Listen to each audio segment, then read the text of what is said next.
জল জীবন মিশন মানে কাগজে কলমে সাফল্য, কিন্তু বাস্তব ছবি শুধুই ব্যর্থতার। কোথাও বিদ্যুৎ বিল বকেয়া, জল প্রকল্প বন্ধ, কোথাও প্রকল্প নির্মাণ করা হলেও 1 বছরেও চালু হয়নি। কিন্তু সর্বত্রই জনপ্রতিনিধিরা নীরব, চরম ভোগান্তিতে আম জনতা। চিত্র 1, হাইলাকান্দি জেলা, যেখানে জলের নল আছে কিন্তু নেই জল, বরং বাধা রয়েছে গরু ছাগল। হাইলাকান্দি জেলা জুড়ে ভয়াবহ বিশুদ্ধ পানীয় জলের সংকট। জল জীবন মিশনের অধীন একের পর এক প্রকল্প বিকল হয়ে পড়েছে। অভিযোগ, দীর্ঘদিন ধরে বিদ্যুৎ বিল না মেটানোয় বিদ্যুৎ সংযোগ কেটে দেওয়া হয়েছে একাধিক জল প্রকল্পে। আজকে এতদিন থেকে আমরা যখন পিএইচিতে কারেন্ট নাই, কারেন্টের বিল মনে হয় জমা দেওয়া হয়েছে না।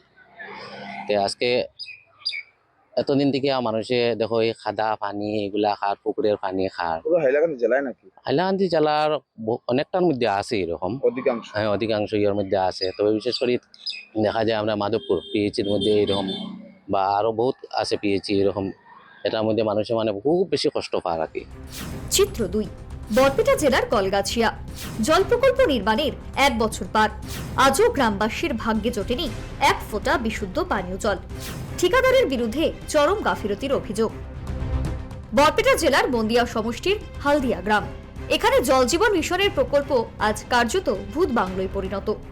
আমি বিগত 1 বছর আগে থেকে দেখতেছি পানির যেটা যোগান ব্যবস্থাপনা, যেখানে নাকি আপনি ক্যাপ তৈরি করা হয়েছে, পাইপগুলা ঠিক করা হয়েছে, কিন্তু দেখা গেছে এই জায়গায় কোনো মানে পানির কোনো ব্যবস্থা নাই, বা ঠিকাদার যেগুলো আছিল সেগুলো এইগুলা কাজ করেছে যে চলে গেছে।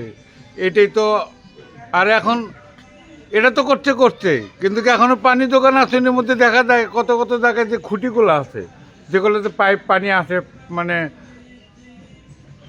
খুঁটিগুলা পুঁতে দিতে, ওইগুলো জায়গার ভিতরে যাইয়া দেখেন গরু বেঁধে ছিঁড়ে দিচ্ছে।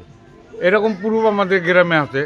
আমি এখন বাস্তবে একটা বস্তু দেখাই, এই জায়গায় আছে, এই জায়গায় একটা মানে খুঁটি আছে, ওই বস্তুটা আপনারা দেখেন, ওখানে পানি আসে না। 1 বছর হলো ঠিকাদাররা চলে গেছে, বা সরকারের কোনো মানে ধরনের মানে এটার ব্যবস্থা করতেছে না। হাইলাকান্দি থেকে বরপেটা, দুটি জেলা, কিন্তু অভিযোগ একটাই, জল জীবন মিশনের নামে কোটি কোটি টাকা খরচ হলেও মানুষের তেষ্টা মেটেনি। প্রশ্ন উঠছে, এই ব্যর্থতার দায় কে নেবে? আর কতদিন কাগজে উন্নয়ন দেখিয়ে মাঠে মানুষকে জলহীন রাখা হবে? সামনে গরমের মরশুম, আর কত চাতক পাখির অপেক্ষা বরপেটা হাইলাকান্দির। হাইলাকান্দি থেকে রামধন দাস এবং কলকাছিয়া থেকে শাহিদ তাহসিনের রিপোর্ট, নিউজ লাইভ বাংলা।